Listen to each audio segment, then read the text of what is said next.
You're now live. Here we are back. I guess we're in a different place now. Normally I move over here in front of the bar after we make a drink, but we're going to be joined by my friend Adam, my bar uncle. Not the person that I learned from, but one of the first people that I worked with when I moved here to Seattle, where I am now. As a bar manager at one of the best bars here in Seattle. And then had a baby, moved back home to Grand Rapids, Michigan. He's going to hop on here in a minute. We're going to talk shop. Adam, in the room. How's everybody doing out there? How's everybody's week going?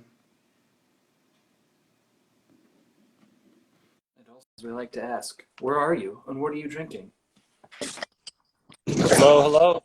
Oh, from the back patio. Love it. Nice shirt. Thanks, man. Dude, you got the big hair too, man. Oh, that's right. It's Corona hair, dude. It's like bordering on Oompa Loompa a little bit, but I'm into it. Damn. Getting big. I've never seen your hair that long. It looks good. Thank you. This is How are you? I'm well, man. How you doing? Are we starting straight from the bottle? Why not?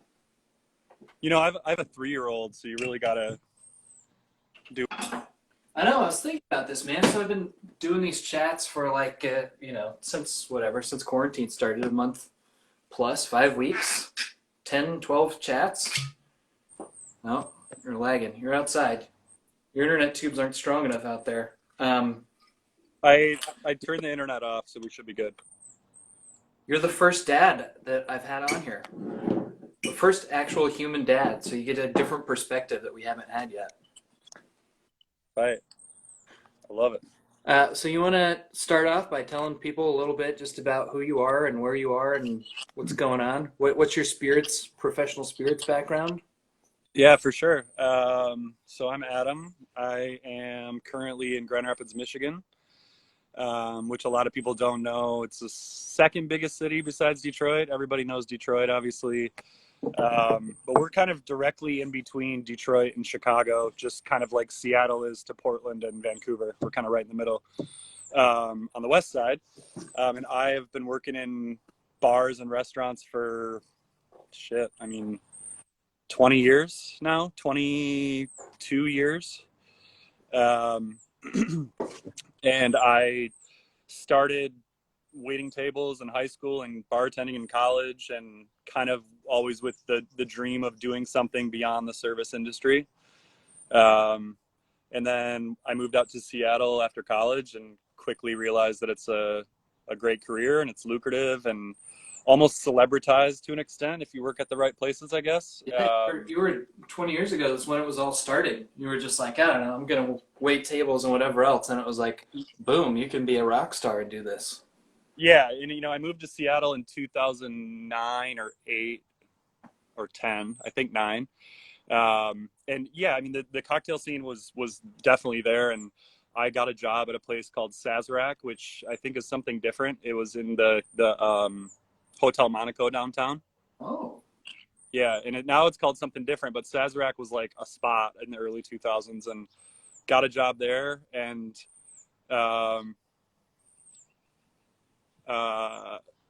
he's drinking the Bronx.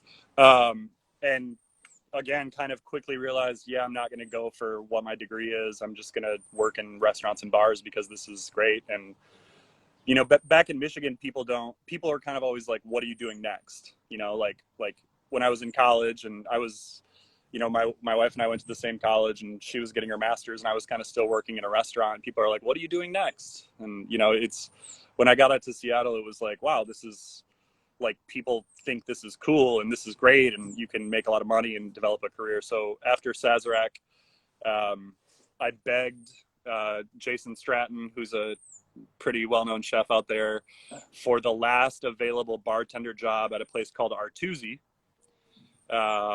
which is a beloved spot up on Capitol Hill. Were you guys before that, or was that how you met him? That's how I met him. I met him in my interview with him.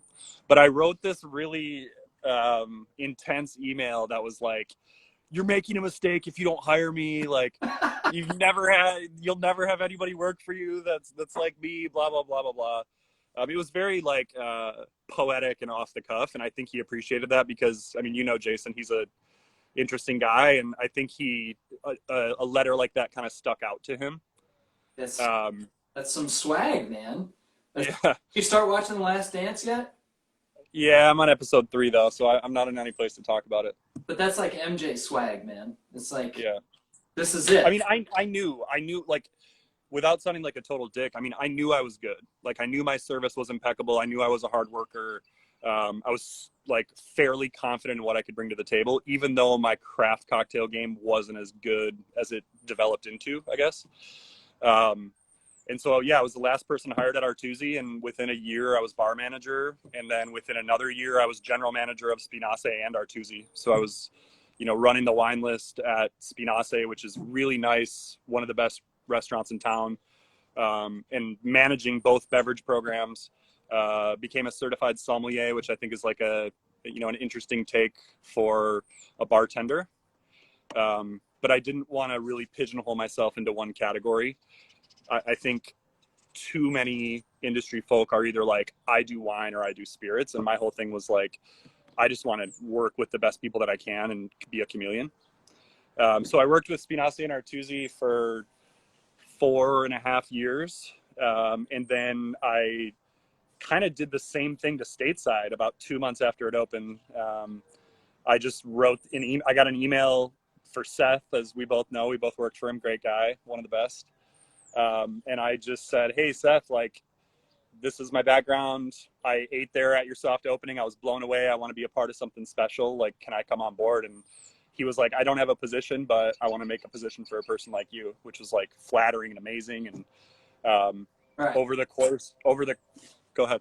No, I was gonna pause you because we gotta have a drink before we launch the whole thing. Oh, yeah. Sorry. So I was gonna say, for those of you watching at home, the early lesson here is just swag out, man. If you want something, just send a quick email. You gotta, if you can be confident but still back it up, I mean, it goes a really, really long way. And I've always firmly believed that I'm not like the most innovative bartender ever. I'm not the most knowledgeable person ever, but I feel confident in going like toe to toe on the floor with anyone. Like, I love waiting on people, and I love to make it fun, and you won't catch me flustered. I just like to bust out drinks and have a good time. Yeah, that's what I like, about your philosophy, knowing a little bit about it. But to take it to the drinks, so you got broad range, you got a broad background, you got sommelier. You're at this point in your career now. What is your like drink philosophy? Because we're gonna make a drink, and I kind of want to know, like, framing making this drink. What is it about the world of cocktails that's like, this is why I want to make this drink, other than the fact that I asked you to make this specific drink? I think it's really easy to, as a bartender or a mixologist or whatever you want to call yourself, to kind of fall into a category of feeling like you always need to innovate. You need to do the coolest thing. You need to, I don't know, just do something unique and different. And my whole thing is like, I want to make perfectly balanced drinks. And at the end of the day, the innovative drinks, in my opinion, unless they have a gimmick, don't really sell as much as, like just a really damn delicious drink. Yeah. So I just want to make well-balanced drinks, well thought out, that taste really good and you can execute simply. And I love the innovative side. You and I worked together at Foreign National for a while, and we did a lot of innovation there. But the things, it's weird. We got a lot of shit for the drink that we're about to make, putting it on the menu. A lot of the staff members thought it was boring, but it's one of those drinks that people drink and call for over and over and over again, because it's just a simple variation on a whiskey sour, but people love it. So, and to put it in kind of music terms, I think a lot in music, this is like your top 40 club banger. Yes. Still rooted in the classics. This is like a Mark Ronson thing, right? You're playing for sure classic notes, but you're making it a new thing that people want to hear over and over. It's like you don't think you like it, but when it comes on, you're definitely dancing to it. Yeah.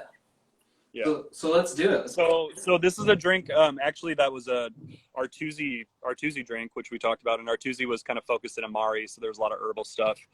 But again, we kind of didn't like reinvent the wheel. We just took classics and put some sort of bitter herbal liqueur into it.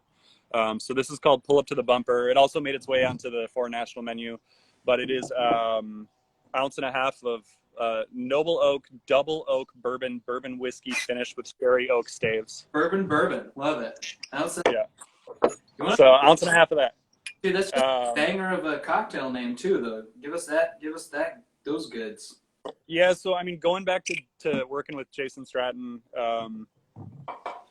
we, we started Artusi in 2011. There were a lot of pun names. There were a lot of like, let's make this unique. And him and I were both mutual fans of Grace Jones, and this is my favorite Grace Jones song is called "Pull Up to the Bumper." It's great. Legend, bro. Yeah, really good. So yeah, so you got an ounce and a half of bourbon. The real recipe calls for Luxardo Amaro Habano. That unfortunately that's not in Michigan because Michigan's a control state. So I have Amaro de Angostura, which is basically Angostura bitters with some sugar and some water added. I don't have that. I'm gonna use some combination of Averna and just straight Ango. I love it. We just want something like spicy and an Amari that's not on the super sweet side. How much of that do I need? Half ounce. And then we're gonna do 3/4 lemon, fresh, ideally. 3/4 to an ounce, depending on how you like your drinks.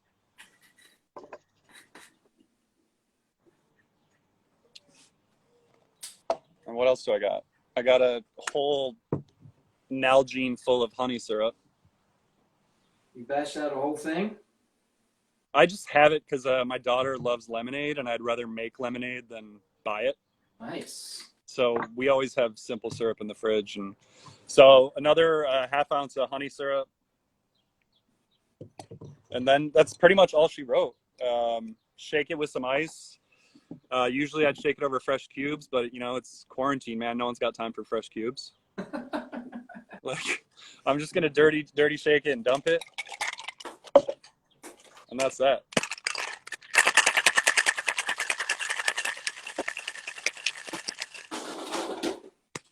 There is like a special vessel that you should pour it into, but not everyone has it. It's a 1992 Shaquille O'Neal rookie mug. So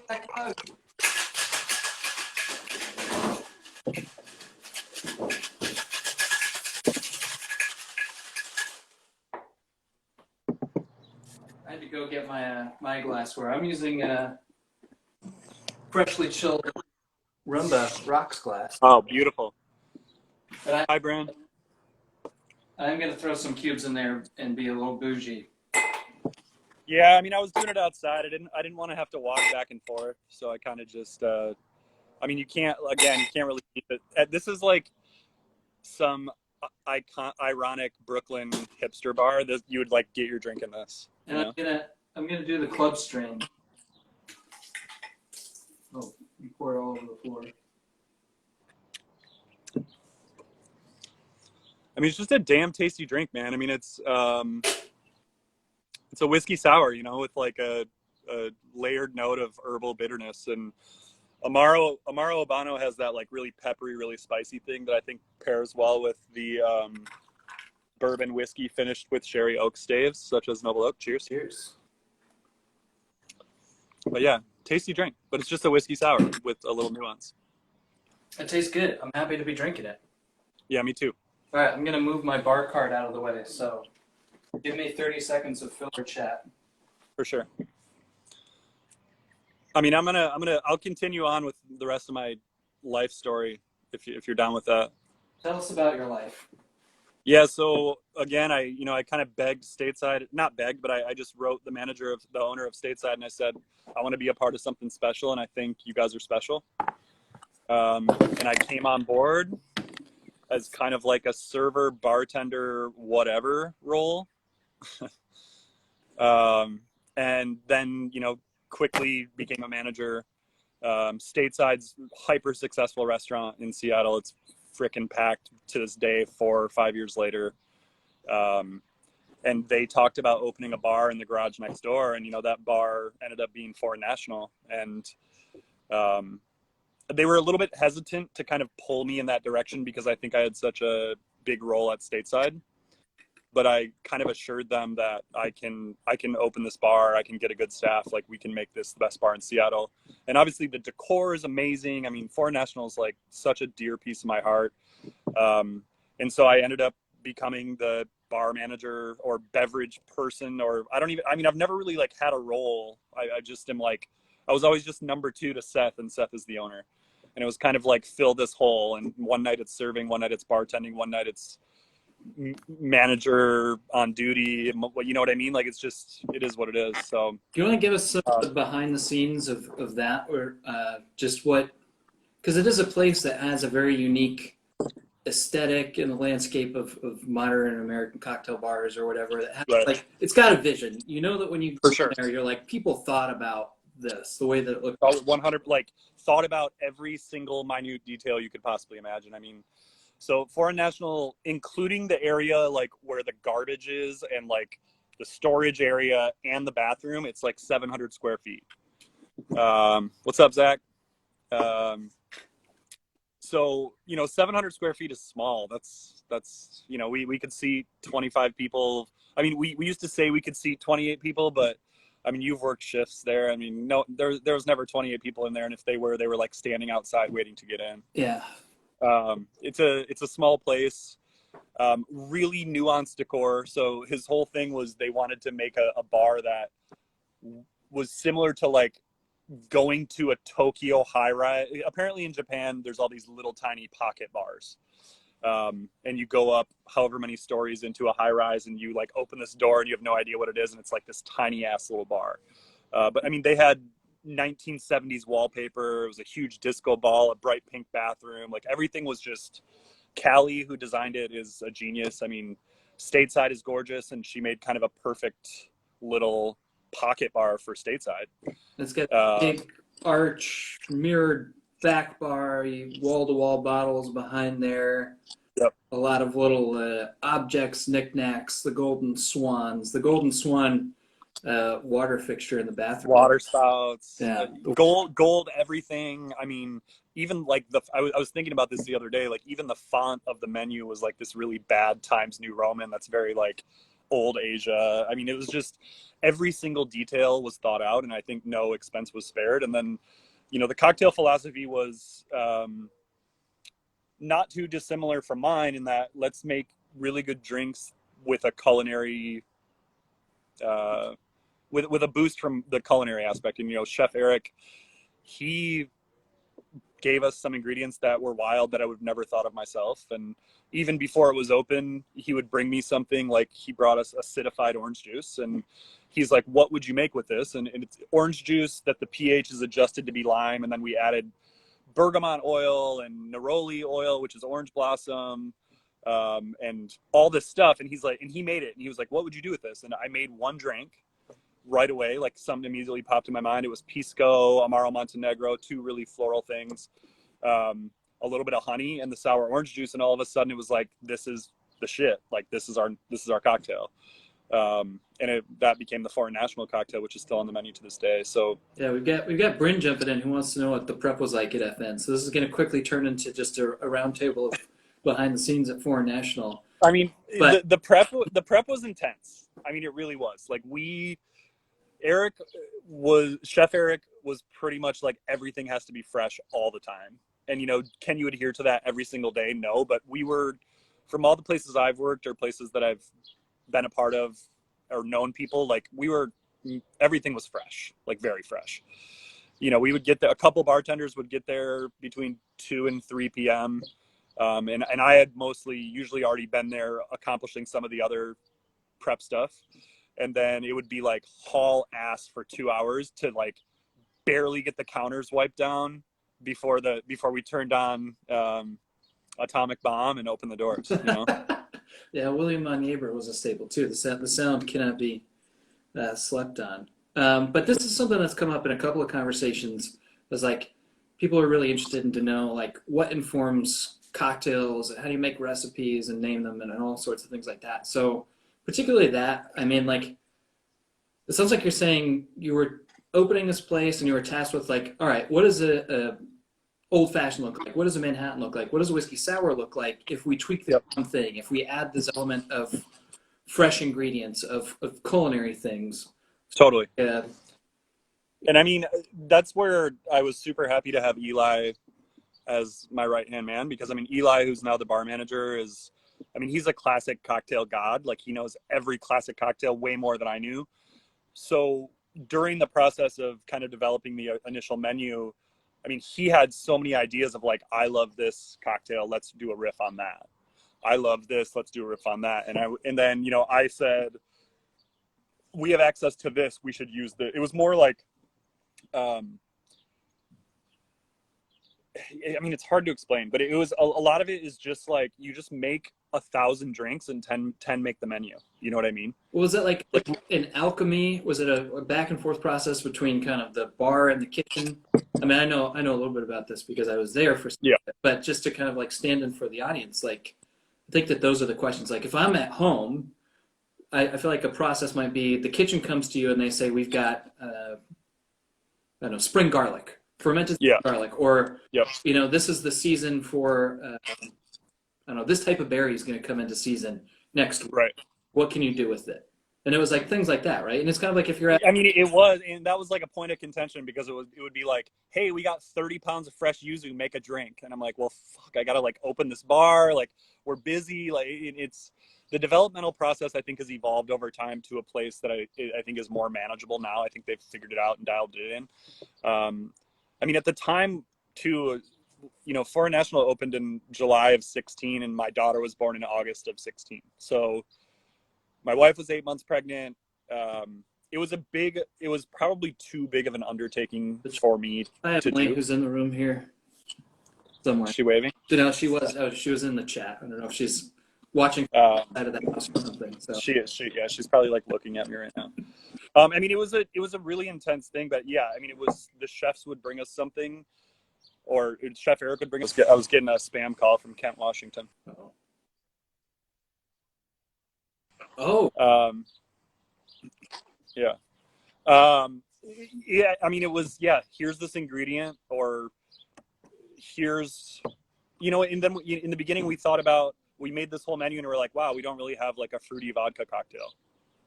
And like, you know, you got to appeal to every single customer that's there. So that's how like the expat punch came, which was like a tea infused, rooibos tea infused vodka with passion fruit and lemon and grenadine. And it was, I mean, yeah, but you know, it's a combination of having, like I said, someone like Eli who knows everything about classic cocktails, and someone like myself where I think that I have like a pretty good palate and I can taste something and be like, this needs this needs that.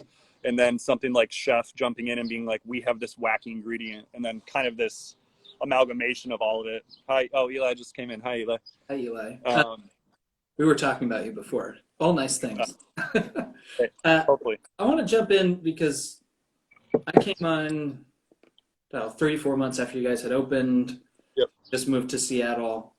And I really feel like your legacy with the bar, forgive me if this is speaking out of hand because you guys are all here and this is like your collective legacy. But it was like, is the swag, man. It was like I got to this bar and you were like, this place is going to be the best bar. Like, we're going to make it the best bar in Seattle. And just kind of putting your flag down and declaring that and being like, whatever it takes, if we need to work up to that, if we need to crest this or that plateau to get there, whether it's skill sets, recipes, aesthetic, some other technical back of the house thing, or just keeping it fun and doing hospitality oriented stuff. But it was like from the jump, you planted that flag and that. And so I don't know what you have to say about that, but that's what. Well, I mean, coming off of a play, you know, we weren't opening a bar from nothing, right? Like Stateside had all of this love. It was Restaurant of the year it opened. I had received some, you know, very arbitrary accolades coming into Stateside. Like, there was buzz about Stateside, blah, blah, blah. And we opened Foreign National. And I think for me, it was all about, I just want people to have the best time. And I knew if I could put myself behind a bar and you know, establish a team around me, like, they will have the best time. Like, no one can beat us at that, you know? And the other thing is like, our drinks were so involved and like so intense to make, and our setup was kind of fucked. And like, there was that was like not an easy bar to work in. It really taxed you to work there, but every single person behind that bar could whip out drinks, and they were beautiful and they were perfect. And, you know, then it's a matter of figuring out how to like stay cool, calm, and collected. And yeah, I mean, I don't want to be a part of anything that I don't think can be the best. I mean, like I said, I'm like extremely confident in that I bring a lot to the table. And, you know, like I said, I'm not the most knowledgeable bartender ever spirits wise. I'm not the most knowledgeable sommelier ever, but like, if you come and hang out at my bar, or if you work next to me, we're going to have fun. People are going to have a party. The music's going to be good. And, you know, it was fun. I mean, like, there was a lot of shitty nights, but it was so fun. And it's a really like near and dear place to my heart. Like it's some of the best professional times of my life. And I think when you plant that flag too, though, you're holding yourself to that standard. You're saying like, we're going to do this thing, and that means every day that I show up to work, that we're going to aim for this, and that's the standard for everyone else in the building. Because these are the types of conversations that I think folks have. Is like, what makes a good bar? What makes a place fun to go to? What are the places that you miss being able to go to right now? And like, what's some of the stuff behind the scenes that paints that whole picture, that makes that experience? And this is the stuff. Like, I think that just setting yourself to that standard is such a crucial part of it. Even though the things that guests actually interact with is the drink that gets made, the glassware that gets put in, the mood and vibe of the room, the real thing that's leading the charge on all that is the staff collectively behind the scenes saying, like, we're going to go out there and just crush the whole day. Well, and I mean, dude, like, you know, the golden swans and the decor and and, you know, the hardness to get into that place, that's just the candy shell, right? And we all want, like, the peanut butter cup in the middle. Like, and I think you bring that with your service. And I think you bring that with having a smile on your face. And I think you bring that not getting upset when somebody orders a Kettle One. Like, I mean, I think it's just, I wanted, you know, I think we knew what we were doing. At least we were trying to, over time, we figured out what we were doing and we knew why we were doing it. And I think that's the biggest thing, you know, like we knew exactly who we were. It was, I mean, it's a special place, special place. All right. Well, we're closing the foreign national chapter. Thank you for tuning in to Third. Yeah. I mean, where do you take us to, I guess, to back home then? Yeah. So back in Grand Rapids now. You know, we have a 3-year-old, like I said. You know, we left Seattle in August of 17. So my daughter Ozzy had just turned 1. And we needed help. I mean, Emily and I were both working full-time jobs, opposite schedules. I was working till 4 a.m. and then trying to like, you know, some nights, and then trying to like wake up at 7 and spend time with my daughter before I rushed back to stateside or whatever at noon. And, you know, my biggest regret from that too, again, I don't want to be too foreign national heavy, but it's good to shoot the shit with people who know it. Is that like with the birth of my daughter, like at that point I had no place being the bar manager there. I should have taken a step back, or I should have only been the bar manager. It was just kind of still having a role in stateside, both on the floor and the behind the scenes, and then the baby thing. Like it was all really a lot, and it like burnt me out hard on the industry. But I don't regret a second of it, but I'm happy now that I'm in Michigan and not Seattle. I cared so much about being the best and what people think and like all of that. And Seattle's very cliquey, as you know, or it can be. And when a person like myself who has done a huge wine portion of my life and done a big cocktail part of my life and kind of felt like I was never enough of one or the other, or it was just really intense. So we left, came back to Grand Rapids, was miserable for about a year. I was like, what did I do? But we've really settled in. I worked at a really amazing wine restaurant in Grand Rapids that has like a $300,000 inventory. So I got to play around with a lot of really cool wine, and great cocktails too. I mean, you've met Rob, who ran the cocktail program there. Really talented guy. He's like the Michigan U.S. Bartender Guild guy. And then in the last 18 months, I've been selling wine for a portfolio that I really, really, really love. So kind of stepped away from service to an extent, or night shifts or restaurant work. But I've been selling wine and working days and having a lot of time at home and enjoying my house and my back patio, which you've been on. It's a nice little back patio. Lovely. Crushing some beers out there. So Yeah, we did. I don't know. I feel like, you've stepped away, yeah, like you say, from the nightlife, but there's still hospitality. I think that there's a red thread, right? It's like if we go back and we unpack all this journey, 20 years now or whatever, uh, I feel like there are things that jump out. It's like, oh, that was kind of consistent across all of these steps. Like Yeah. bag, man. Or like holding yourself to the standard at every journey, every part of the journey that you've been on. Or just having a general sense of hospitality, of giving, of making sure that it's fun and accessible and unpretentious and whatever else. Yep. I mean, I think it's being genuine first and foremost. Like, I don't want to. I mean, you know me. I talk a big game, but I just try to be good to people, and I think that's kind of your mantra with yourself, and not only Noble Oak, but it's just like be good to people, do what you say you're going to do, show up on time, be hospitable. I mean, that's the whole reason I ever wanted to work in restaurants, is because I realized I can host a party, or I can give people a good time. Like I know if I'm waiting on you, or I'm selling you wine, or if I'm making your drink, you're going to have a good time, even if my drink isn't the best you ever had, or even if I'm selling you bullshit grocery store wine, which I don't really, but sometimes. It's like, we're going to have fun when we hang out. And like, I mean, it's this, I want to be true to myself. And I feel like moving back to Michigan has allowed me to do that even more so. Yeah, I always oriented around like throw the party that you would want to go to. Right. Being in hospitality, it allows you to do that. Like we could shape the mood and the vibe and all these things. Like give the hospitality that you would want to receive. It's like really like a golden rule thing. Yeah. And I've also heard that like kind of stepping into a role like what you've been doing the last year and a half, 2 years is like you're still bartending. You're just bartending for a different guest. It's still the same set of hospitality that you're exercising, and you're still looking out for people. You're still trying to create a good time for the people that you serve. It's just a different kind of serving. Yeah, 100%, 100%. I mean, I don't think, if I wouldn't have had the background that I did, like let's say I just studied wine since I was 21 and I was super nerdy about wine, I don't think I could be as successful selling wine as I was, or as I am, because I have a really good background in hospitality. So So it feels good. I mean, I yearn to. I've done a guest bartender shift here. When I went back to Seattle, I did one at Fort National.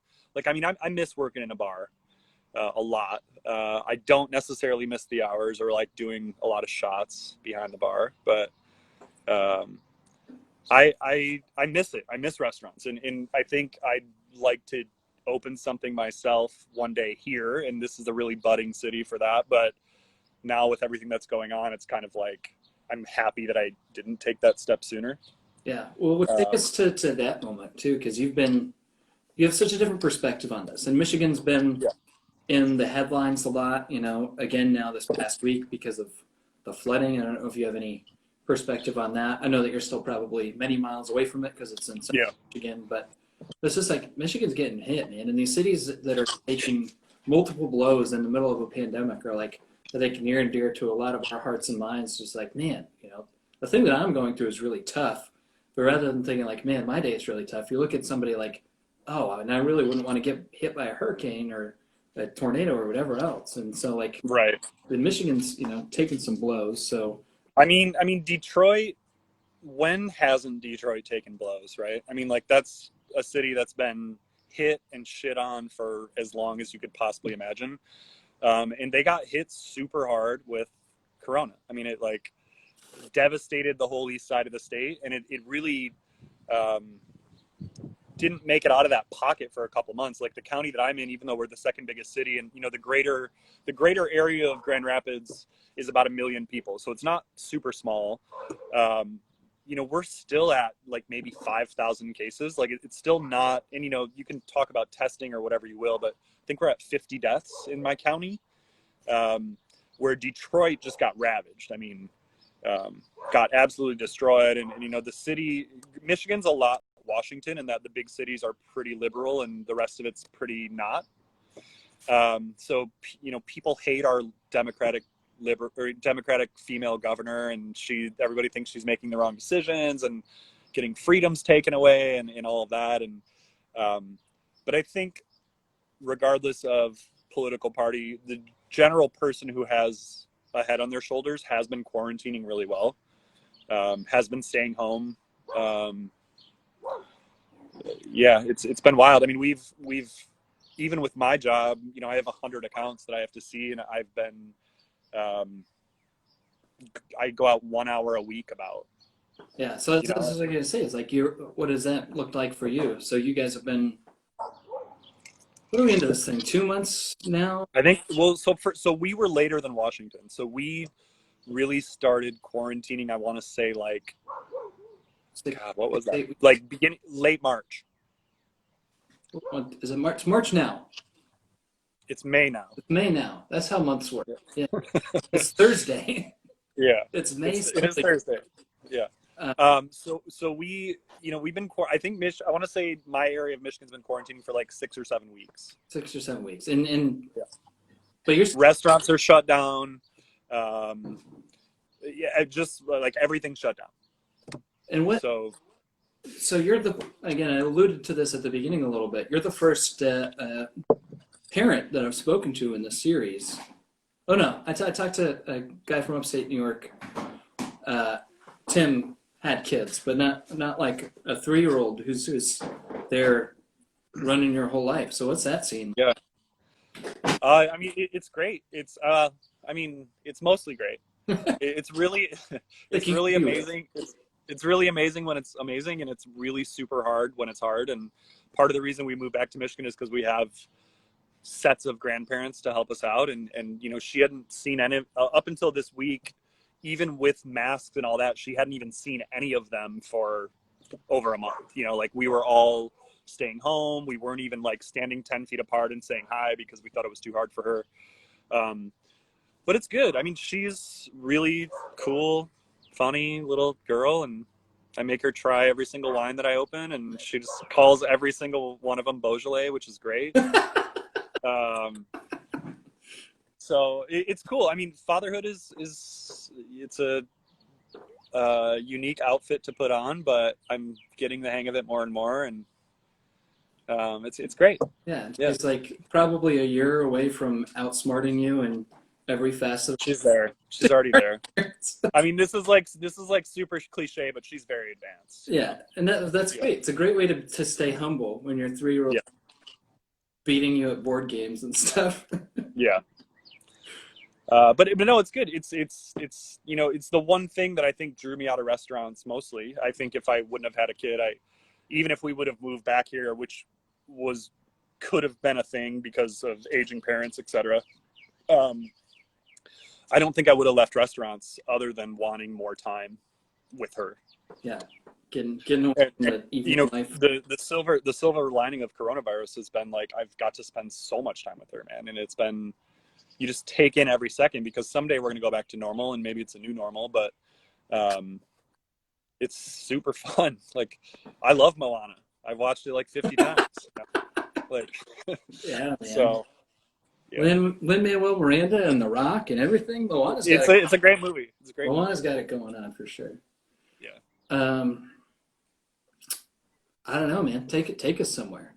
I want to riff on basketball, but like you've been very efficient in telling us your life story. So Yeah, I mean, I'd love to talk about whiskey, cocktails, whatever I mean, did we answer all the like normal questions? like it's usually like just kind of how do people get there? What drives you? Where did you? The whole way that like this conversation series started was like, how do we do a thing? How do we still be a brand or whatever? Great, we're all here. We're drinking Noble Oak. Great stuff. Do you have any fancy new bottles? Eli wants to know. Yeah. We can dish on whiskey, but my thesis going into this thing was like, people want to have human conversations. Like, how can we still connect in an authentic human way? I think that's really what Noble Oak's about. And hopefully, you know, anybody who does tune in week to week is just like, all right, these conversations, and they're different and they're kind of all over the place, but that's the red thread, is that the brand is really about community and just being a human being. Right. And that's a lot. I love all of that. I have a lot of things to say in that regard, if you want me to just spit. But so fancy new bottles. I'm super into Foursquare rum. As you know, last time you were in Michigan and sat out, Love that.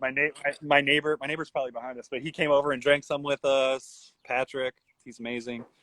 I've been really into rum. I've been drinking a lot of actually early times bonded, which is cheap 100 proof bourbon. Sorry to talk about another bourbon. It's all good, man. Bourbons are all different, and we're doing a different thing. And if you like whiskey, then you're probably here thinking about whiskey. Yeah. And I just picked up a bottle of the of the Wee Beastie Ardbeg, the 5-year. I don't know that one, but it just came out. It's like Ardbeg's first like age statement under 10,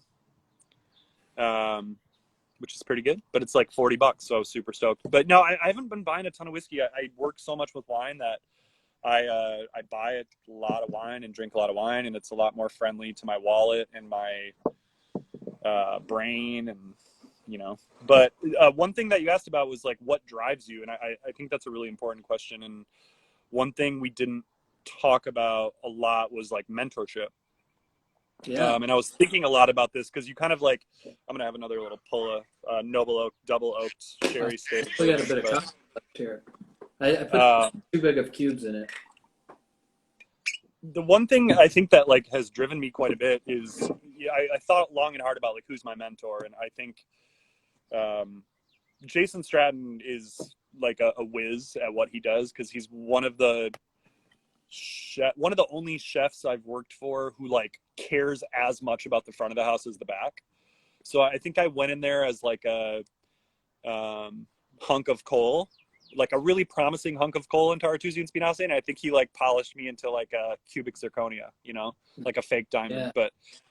But I saw him like run 2 blocks to hail a cab while he was working the line for someone. You know what I mean? Like just stuff like that, like the little things that I thought I was really good at service, and he was like, "You're not that good." I mean, that's the type of stuff that you might read in a book like Setting the Table, but like a real human version of it, not some half-baked pie in the sky fake version. Yeah.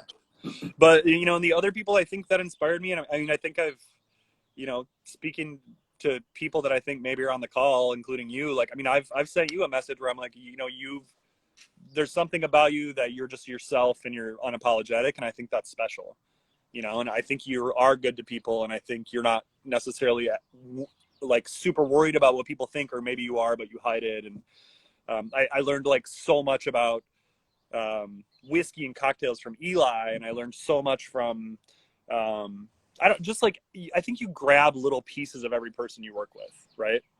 And I think if you're open to learning, you can take so much from other people, and I don't mean take, but you can gain so much from other people. In a really special way, So big time. I think that's one of the really attractive things for me about working, working the bar. That was always such a big element. It was always teams. Every part of my kind of upbringing in the bar world. It's like you're a partner, and you're going to be in the trenches with that person for a 12-hour shift or whatever, and you're going to have to lean on each other and trust each other and learn and grow from each other. For sure. And I was thinking a lot about that too, and about this kind of like yin yang thing, and like with Eli specifically, like we had this great yin and yang, and like I'm super happy he's still at Four National and now the bar manager. Like just a really good balance of, I don't know, like when we work together behind the bar and the floor, like I felt, you feel like you're like ice skating, like everything's just going smoothly, everything's perfect, and it was really, really special to get to spend the time that I did with him. And I'm not just saying that, Eli, because you're watching right now. Like, I really just, I think we worked super well together. And I think I was like jovial and goofy. And I think Eli's like cocktail serious, but also jovial and goofy. And I think you got to pull it out of each other. And we did that really, really well. It's the ballet. I mean, like, so, all right, this is going to be my entry into the world of sports, since I really want to talk to you about. Oh yeah, we got to talk about that. The Last Dance. So it's like, all right, who's your sports bartender persona? Oh, 100% Shaq. You're Shaq when you're 100%. Because I mean, Shaquille O'Neal, like, without sounding like a douche, I mean, he's really good. He's super good at what he does. Genius. When it Maybe comes even down, underrated. Maybe even underrated, Shaq. I mean, I would love to fall into that category. You know, like when it comes down to it, like he can win a game for you, but also like he knows how to keep it light. He's not going to get pissed off. Like he seems like always happy, always making a joke, whatever. You know, I think I would be him, or, you know, I got a little bit of Deion Sanders in me, which is kind of like flashy, primetime, over the top. But yeah, I think I'd like to be a Shaq. I'd like to consider myself a Shaq. Yeah. All-Star center, just bump, bump, back it up. Bump, bump, dunk. Always going to get buckets, but it doesn't need to be super flashy. What era Shaq are you? Are you rookie Shaq? Are you Magic Shaq? Are you like late? No, I think I'm like Boston Celtics Shaq, like really washed up, but everybody still respects him. Oh, dude, Celtic Shaq. I totally forgot Yeah. about Celtic Shaq. Yeah. Was that half a season or something? Like super old guy who should retire, and you know, but he doesn't. And, fantastic. yeah. But no, I mean, dishing sports. I mean, yeah, I've been watching The Last Dance. It's been good. About 3 episodes in, I'm surprised how much I like Dennis Rodman. Oh, dude, I feel like Dennis Rodman is like truly my spirit animal. Yeah. Just like I love all the Rodman bits, but I think probably I'm a 2 guy. I'm a Scottie Pippen. I'm like, I mean, that's generous. I would say you're more like a or Bill Cartwright. yeah, whatever.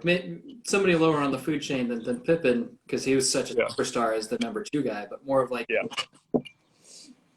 a bit of a look at me, don't look at me thing, but happier to facilitate than to take the game-winning shot. I think you're totally a Rodman dude, because you kind of give off this vibe, and I think this was so when we first were going to hire you up for a national.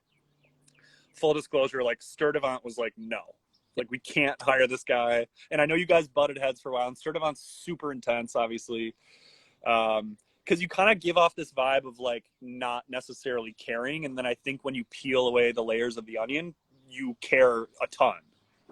So, you know, and that's similar to Rodman in The Last Dance. It's like he seems like this dude who just wants to dye his hair and be a freak, and then it's like, wow, he's actually like the glue that holds all the rest of the idiots together. Can you get 30 rebounds a game, dude? Yeah. Best on-ball defense I've seen in 30 years. Yeah, that was tight. So you're also a music guy, more generally, like culture, and you're a pretty thoughtful, mindful guy. What has been giving you joy other than fatherhood and, you know, being able to spend time with your 3-year-old? Is there anything like in the culture, any routine stuff that you've been clinging to, or that's brought you peace in all the chaos? I think, like, in general, taking a breather. I mean, like, I think you can look at quarantine in a specific sort of way, and I am such a person who will like respond to every text within 5 seconds, respond to every email within, like, I'm super on it all the time. Like, I'm always trying to be on point, especially with my career.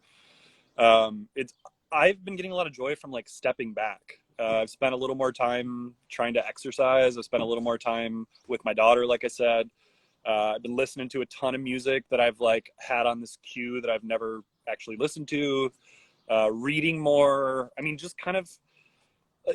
I think, like I said, I think it's really easy for people to be like, "This sucks. We're like locked up." But I mean, I'm even though I'm a very jovial person typically, I am very much a big introvert as well in a lot of ways. So I've been playing a lot of Rocket League, of course. I've been just kind of like doing, you know, I've been cooking nonstop. Like I've been cooking all the time. We've had, I think, 2 meals out in 7 weeks, and I've cooked every other meal. So you're a very talented home chef. What a save. I love to cook.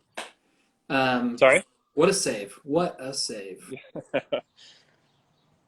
Is there anything that you want to highlight, anything that you've gotten around to reading or listening to that's been like, damn, I want to share this with people?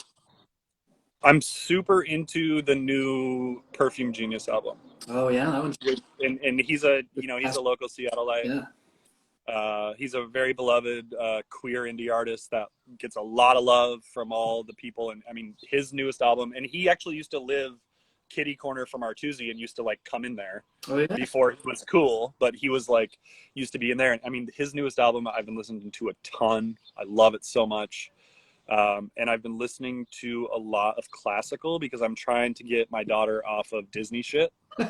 So that's So the gateway drug is you got to go from like Moana to Bach or something. yeah, I Or, mean, yeah, pretty much. I mean, pretty much. I love, I mean, don't get me wrong. I love Disney music. I love pop music.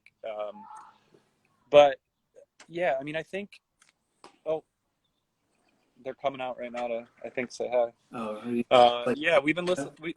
You want to say hi, Ozzy? Come here. She doesn't remember Tom having that big of a beard. So this is Ozzy. hi Ozzy. We were talking about Moana songs. Yeah. It's just shy. So I mean, you know, we're just getting. It took a little bit for the Michigan warm weather to hit too, so we're just kind of enjoying patio life. And There you go. I don't know. Fantasia is the transition film. That's it. I didn't make that connection, but you got the what you got there? Sharks, whales, love it. Whales. All right. All right, good night, Dad. No, I didn't do it. Sorry. This. Yeah. Good night. I love you. Hi, Tom. Hi. You go. All right. Yeah. So I mean, that literally that last 30 seconds kind of sums up what my life is. You know, It's great, man.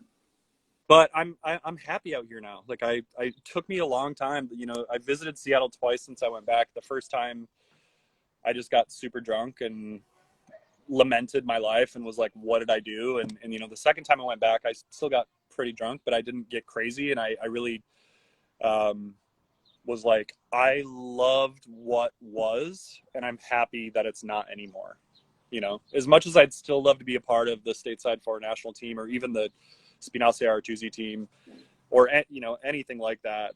Cause it is family. I mean, it really is. Like, even if you work with someone, especially in a small place like foreign national, you work with somebody for a few months and it's family, you know, like we had at any given time at foreign national, what do we have? Like 5 people working there, I feel like.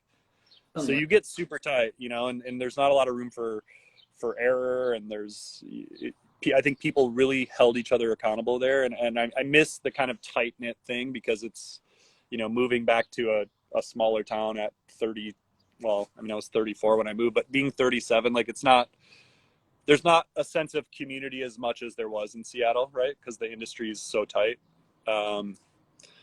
But it feels good. It feels good to chill out. It feels good to like not always worry about like if I'm going to get a mention in Seattle Met magazine. I think that one of the things about this lockdown too, the great slowdown or whatever way you want to think about it, is that it has kind of shrunk the world in that way.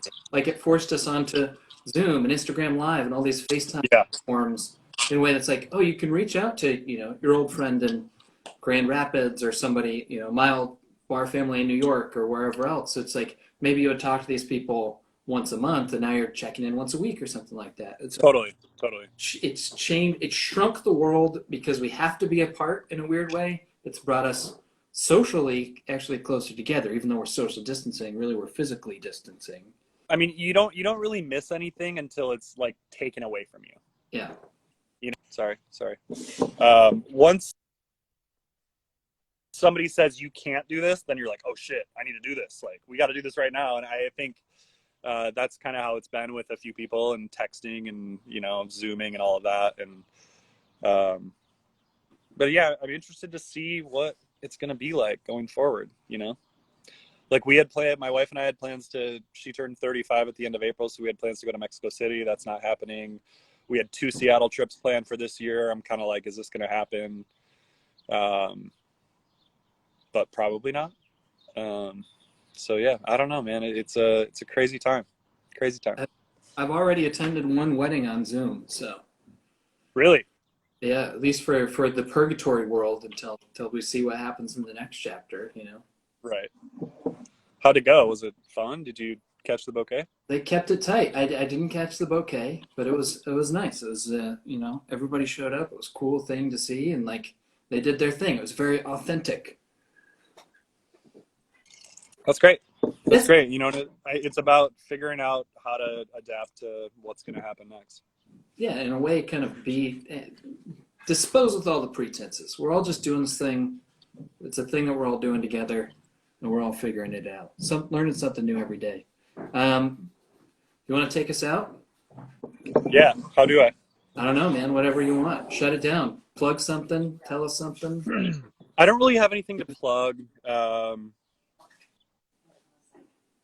I think I would take it out with the fact that I think like Seattle as a bar community is really truly special place, and I think at times where I thought it was super cliquey, the restaurant industry, at the end of the day, it seems like more and more people have each other's backs, and I think that's really really special. Love you too, Eli. And I think just you gotta have a noble heart, right? There it is. Let's all Just like I wish I would have learned a long time ago to be true to myself and good to other people instead of worrying about how to get ahead. Yeah. And So be true to yourself. Swag out. swag out. Set a goal and say, I'm going to be the best thing today, and I'm going to reach for that thing because I know that I deserve it. No one's gonna give you what you want unless you ask for it. You don't get what you don't ask for. Yeah. But be true to yourself. Be kind to yourself, and let's drink good whiskey, plant some trees, and great bird with a noble heart. For sure. It's good to see No, you. yeah, good to see you too, man. Thank you. Really good to see you. Yeah, thank you for your time and for your energy. Hopefully I can get you back on the patio sometime, maybe in 2021. I know, man. We'll have some patio chills, patio hangs. Karaoke, some crazy stuff, Patrick, yeah? Yeah. Yeah, share it with Patrick. Tell Patrick I said what up. Yo, Tom says what's up. No, I'm just kidding. He's not out right now, but Fantastic. All right, I'm going to set this thing. No, but cheers, man. Cheers. Thanks for whoever joined and stopped and whatever, and super happy to do this. Good to see you guys all digitally. Love you all. Peace, love, noble oak. Love it. See you soon.